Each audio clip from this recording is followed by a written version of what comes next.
Good morning my dear friends.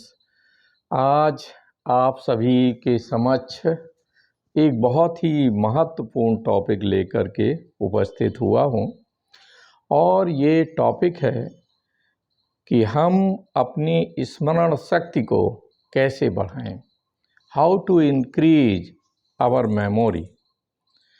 दोस्तों, सबसे पहले हमें ये समझना होगा कि ये हमारा जो संपूर्ण शरीर है वो सेल से निर्मित है। सेल से हमारे टिश्यूज बनते हैं, ऊतक बनते हैं और ऊतकों से हमारे सिस्टम का निर्माण होता है, यानी विविध अंगों का निर्माण होता है। और जब एक तरह के अंग मिलकर के वर्क करते हैं तो फिर ऑर्गन सिस्टम या अंग तंत्र बनता है। हमारे शरीर में कई प्रकार के ऑर्गन सिस्टम वर्क कर रहे हैं। सर्कुलेटरी सिस्टम है, डाइजेस्टिव सिस्टम है और इसी तरह से एक जो बहुत ही महत्वपूर्ण सिस्टम है जिसको हम नर्वस सिस्टम या तंत्र का तंत्र कहते हैं। हमारी मेमोरी का संबंध, हमारी याददाश्त का संबंध इस नर्वस सिस्टम से है। दोस्तों, ये जो हमारा नर्वस सिस्टम है और जो हमारा ब्रेन है, ये खास करके 3 प्रमुख ऑर्गन से जो है निर्मित है। हमारे ब्रेन में जो सबसे आगे का हिस्सा है उसे हम सेरिब्रम या प्रमस्तिष्क कहते हैं और हमारी मेमोरी इसी अंग में जो है संग्रहित रहती है। और ये सेरिब्रम अगर हमारा सही तरह से फंक्शनिंग कर रहा है तो हमारी मेमोरी भी अच्छी रहेगी। इसके बाद एक अंग हाइपोथैलेमस है जो कि एक कर्टेन और पर्दे का काम करता है और एक अंग जो पीछे वाला हिस्सा है उसे हम सेरिबेलम या अनुमस्तिष्क कहते हैं। हमारी बॉडी का जो कंट्रोल है, जो संतुलन है, उसमें इस सेरिबेलम का बहुत ही महत्वपूर्ण योगदान होता है। दोस्तों, बहुत सारे प्रश्न हमारे सामने रहते हैं कि आखिरकार हम अपनी मेमोरी को किस तरह बढ़ाएं। एक प्रश्न सामान्य सा है कि क्या याददाश्त या मेमोरी बढ़ाई जा सकती है? तो उत्तर है हाँ, हम अपनी मेमोरी को बढ़ा सकते हैं कुछ मानसिक क्रियाओं के द्वारा, उचित पोषाहार के द्वारा, प्रयास, अभ्यास एवं सरल तकनीकों के माध्यम से हम अपनी याददाश्त को बढ़ा सकते हैं। एक प्रश्न सामने आता है कि क्या भोजन और दवाओं से स्मरण शक्ति को बढ़ाया जा सकता है? तो इसका भी उत्तर हाँ में ही है। हमारे शरीर को जो हम पोषण लेते हैं, जो हम डाइट लेते हैं और उससे जो कैलोरी निर्मित होती है, तो अराउंड 25% कैलोरी हमारी बॉडी में हमारे ब्रेन को चाहिए होती है। तो ऐसी कंडीशन में अगर हम उचित फैट लेते हैं, कार्बोहाइड्रेट लेते हैं और इसके अलावा विटामिन्स और मिनरल्स को अगर बैलेंस मात्रा में लेते हैं तो जाहिर है कि हमारे ब्रेन को संतुलित खुराक मिलेगी, डाइट मिलेगी और ऐसी कंडीशन में हमारा ब्रेन अच्छी तरह से वर्क करेगा। जहाँ तक दवाओं का संबंध है तो हमारे आयुर्वेदा में अगर देखें तो ब्राह्मी है, शंखपुष्पी है, इन दवाओं के बारे में हमारी ये धारणा है कि ये स्मृति को बढ़ाने में बहुत ही सहायक हैं। दोस्तों, जहाँ तक ये फिजिकल मटेरियल की बात है, वहीं साथ ही साथ याददाश्त और हमारी मेमोरी का संबंध जो है वो बहुत कुछ हमारी मानसिक क्रियाओं पर डिपेंड है। आत्मविश्लेषण अगर हम करें तो ये पाते हैं कि उम्र बढ़ने के साथ एक प्रश्न हमारे सामने आता है कि उम्र बढ़ने के साथ क्या हिप्पोकैम्पस का आकार घटने लगता है? तो ये बात भी हाँ में है कि जैसे जैसे हमारी एज बढ़ती है तो जो हिप्पोकैम्पस है उसकी का साइज घटने लगता है। तो ऐसी कंडीशन में आप देखें कि अगर हम उचित शारीरिक क्रियाएं कर रहे हैं, नींद संतुलित ले रहे हैं और बाकायदे योगा और एक्सरसाइज अगर हम रेगुलर कर रहे हैं, तो ऐसी स्थिति में जो हमारा हिप्पोकैम्पस है इसका आकार हम बढ़ा सकते हैं और बैलेंस कर सकते हैं। तो दोस्तों, जैसे जैसे उम्र बढ़ती जाए हमें ये पूरा ध्यान देना है कि हमें शारीरिक क्रियाओं, मानसिक क्रियाओं को निरंतर बढ़ाते रहना है। अब दोस्तों, आत्मविश्लेषण करना होगा कि क्या हमारे व्यक्तित्व में ये 10 गुण मौजूद हैं जो कि हमारी मेमोरी को बढ़ाने में बहुत ही महत्वपूर्ण है। अगर हम में फॉरगेटिंग या मेमोरी लॉस की जो समस्या है ये पाई जा रही है, स्पेशली हम देखते हैं कि जो विद्यार्थी स्टूडेंट्स हैं उनको ये शिकायत रहती है कि हम पढ़ते बहुत हैं लेकिन बहुत जल्द हम बहुत सारी चीज़ों को भूल जाते हैं। इसके अलावा जो टीचर्स हैं, प्रोफेशनल्स हैं और इसके अलावा वैज्ञानिक हैं, पता ये लगा कि हर मनुष्य की व्यक्तित्व का अनिवार्य अंग है कि उसकी मेमोरी अच्छी रहनी चाहिए। अगर उसकी मेमोरी साथ नहीं दे रही है तो इन दैट केस जो प्रोग्रेस है लाइफ की उस पर बहुत ही फर्क पड़ता है, हमारा विकास रुकता है। तो मैंने जो कहा कि हमें ये आत्मविश्लेषण करना होगा कि क्या हमारे व्यक्तित्व में ये 10 गुण मौजूद हैं। पहली चीज़ ये है कि जो भी जिस चीज़ का हम अध्ययन करें, किसी पुस्तक का अध्ययन करें या किसी विषय को हम ले करके अगर हम उसका पठन पाठन कर रहे हैं तो ये हमें देखना होगा कि हमारे अंदर उसको लेकर रुचि है, इंटरेस्ट है। अगर इंटरेस्ट की कमी है तो ऐसी कंडीशन में फॉरगेटिंग, जो भूलने की क्रिया है, वो बहुत ज़्यादा होती है। इसके अलावा इच्छा शक्ति, विल पावर विल पावर मजबूत होना चाहिए। अगर हम अपने आप में ही ये विश्वास रखते हैं कि हम बहुत जल्दी भूल जाते हैं या भूल जाएंगे, तो दोस्तों इसमें कोई दो राय नहीं कि जो हमने चीज़ें याद की हैं वो हम भूल जाएंगे। कहते हैं मन के हारे हार है, मन के जीते जीत। तो अगर आप मन को जीत लेते हैं तो ऐसी कंडीशन में दूसरी चीज़ें अपने आप सही होती जाती हैं। दूसरा है कि जो चीज़ हम पढ़ रहे हैं, किसी पुस्तक इत्यादि को पढ़ रहे हैं या दोस्तों के नाम याद करना है, तो हमें अवलोकन ये देखना होगा कि क्या अवलोकन करने यानी देखने की क्रिया हमारी सही है। अब कोई अगर दोस्त मिल रहा है, कोई अपरिचित मिल रहा है, तो हमें उसका सही तरह से अवलोकन करना होगा कि किस तरह के वो कपड़े पहने हुए था, उसका चेहरे का आकार कैसा था, कलर कैसा था। तो इन दैट केस इस तरीके से वो दृष्टिपटल पर हमारे स्पष्ट उसका चित्र बन जाएगा और वो हम नहीं लॉस करेंगे। एक होता है एकाग्रता गुण। अगर एकाग्रता हमारे अंदर पाई जा रही है, सिंगल माइंडेडनेस, तो ऐसी कंडीशन में चीज़ें हमें बहुत देर तक याद रहती हैं। हालांकि दोस्तों 24 आवर्स में हम 70% डाटा भूल जाते हैं। तो यहाँ हमें ध्यान देना है कि जिस चीज़ को भी हम पढ़ें, देखें और जो हमारी इंद्रियां हैं उन सभी इंद्रियों को एकाग्र करके हम ये काम को अगर संपन्न करते हैं तो मेमोरी हमारी अच्छी रहेगी और फॉरगेटिंग नहीं होगा। नेक्स्ट है मनोयोग, कि हम पूरे मनोयोग से चीज़ों को देखते हैं। सतर्कता हमारे अंदर है, चीज़ों को लेकर हम अलर्ट हैं, है ना।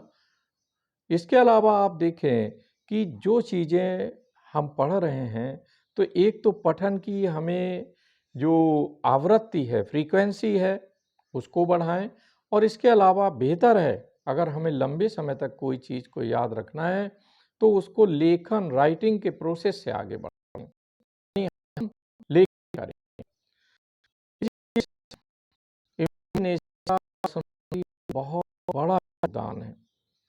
अगर हमारी बना सकते स्ट्रॉन्ग है। हम चीज़ों को इमेजिन करते हैं और हमारा सेल्फ कॉन्फिडेंस जो बूस्टअप है। तो ऐसी कंडीशन में आप देखें कि इमेजिनेशन के द्वारा वो चीज़ें गहरे हमारे पटल में जो है वो स्ट्राइक करती हैं और हम देर तक उन्हें संग्रहित रख पाते हैं अपने ब्रेन के अंदर। नेक्स्ट आप देखें, हमें कोरिलेट करना होगा चीज़ों को, इसे कहते हैं संबद्धता।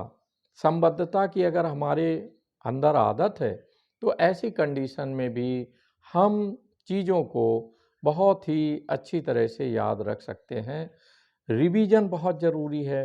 रिवीजन की अगर हमें आदत नहीं है, भाई अगर जो सिविल सर्विसेज की तैयारी कर रहे हैं तो उन्हें कहा जाता है कि कम से कम कई रिवीजन से हमें गुजरना चाहिए। पहली बार हम लेक्चर सुनते हैं, फिर हम उसे किसी पाठ्य पुस्तक में उसी चीज़ को पढ़ते हैं और फिर हम देखते हैं कि टीवी इत्यादि में अगर कोई करंट अफेयर्स की न्यूज़ है तो वो टीवी में और न्यूज़पेपर के माध्यम से हमारे सामने से गुजरती है। तो ऐसी कंडीशन में अगर रिवीजन और दोहराव होता रहे चीज़ों का, तो ऐसी कंडीशन में जो चीज़ें हम 70% फॉरगेट करते हैं तो वो नहीं फॉरगेट होंगी। दोस्तों, बहुत सारी हम लोग मूवीज़ देखते हैं और ये पाते हैं कि वर्षों पहले हमने वो मूवी देखी थी, लेकिन वो मूवी अभी भी हमारे दृश्य पटल पर मौजूद है और हम उसे नहीं पा रहे। वजह कि वहाँ हमारा अवलोकन, एकाग्रता और जो इंटरेस्ट है वो बहुत ज़्यादा रहता है। तो अगर हम कोई किसी प्रोफेशन की तैयारी कर रहे हैं, सिविल सर्विसेज की तैयारी कर रहे हैं, प्रोफेसर बनने की तैयारी कर रहे हैं, तो ऐसी कंडीशन में हम उस फील्ड और उस जॉब के प्रति अपने अंदर ज़्यादा से ज़्यादा इंटरेस्ट डेवलप करें। अगर हम रुचि अपनी बढ़ाएंगे तो दोस्तों इसमें कोई दो राय नहीं कि हमारी मेमोरी हमारा साथ नहीं छोड़ेगी। नेक्स्ट है कि तनाव से फ्री रहें, टेंशन फ्री रहें।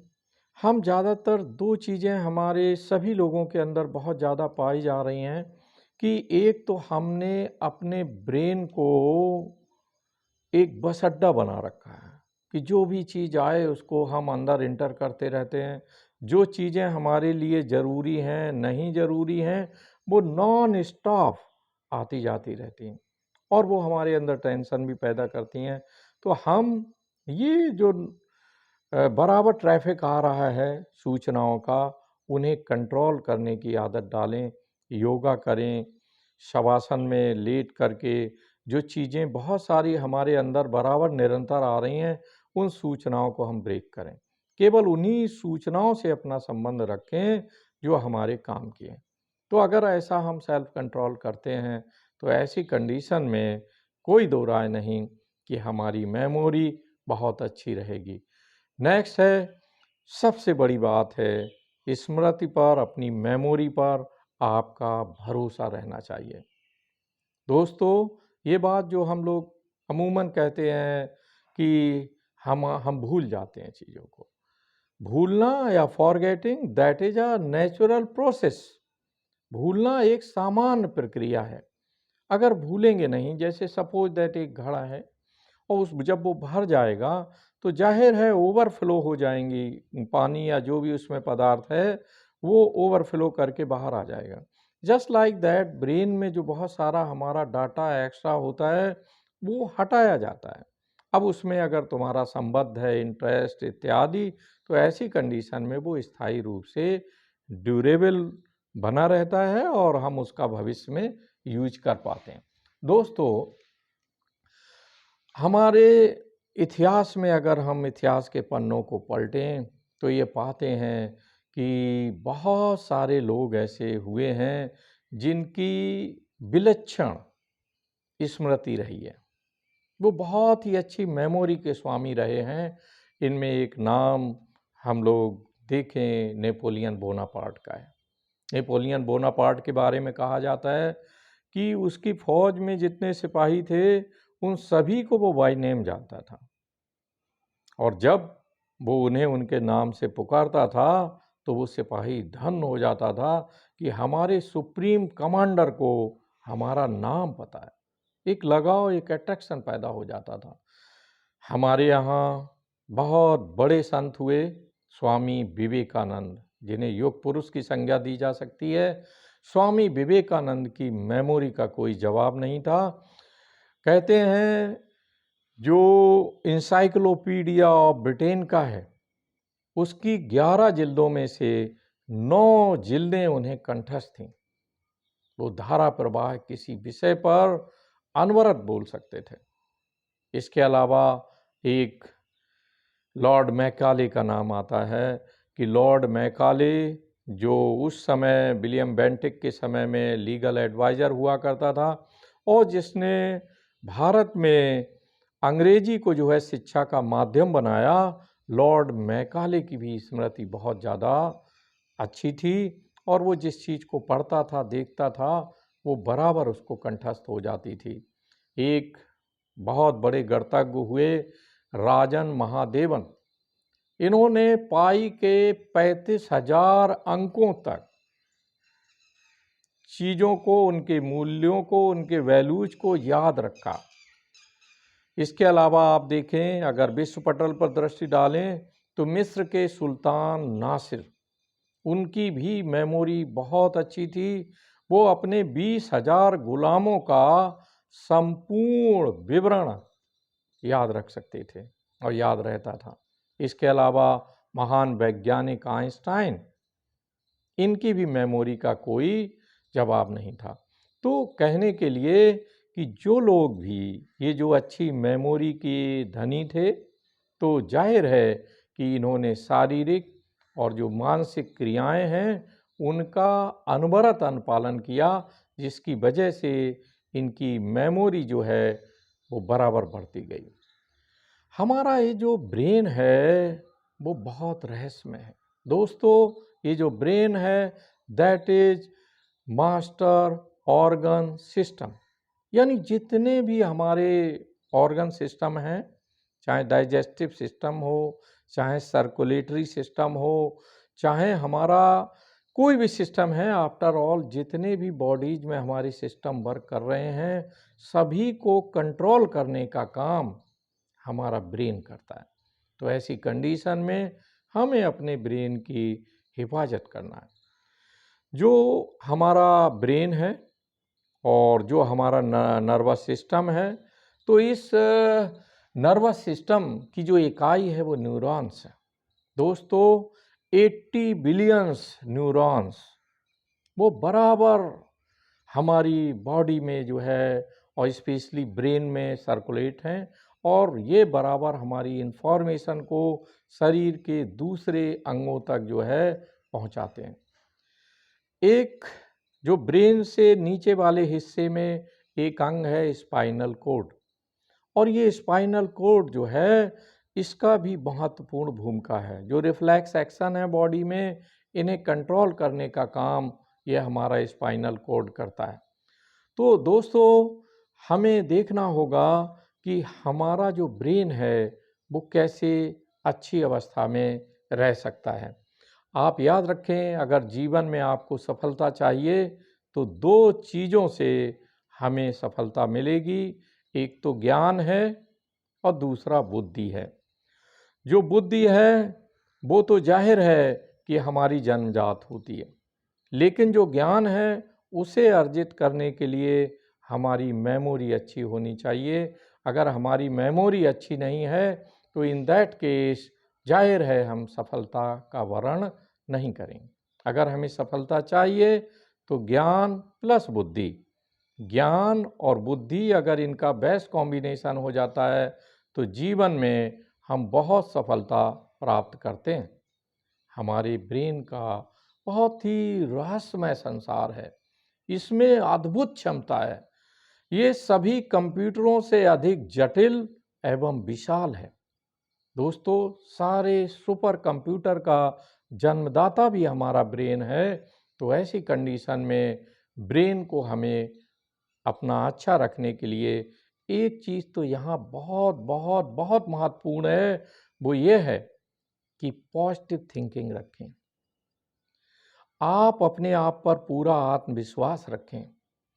अगर हमें बराबर यही बात याद हम करते रहते हैं कि मैं बहुत जल्दी भूल जाता हूँ, तो आप भूल जाएंगे। आप पॉजिटिव सिग्नल दें।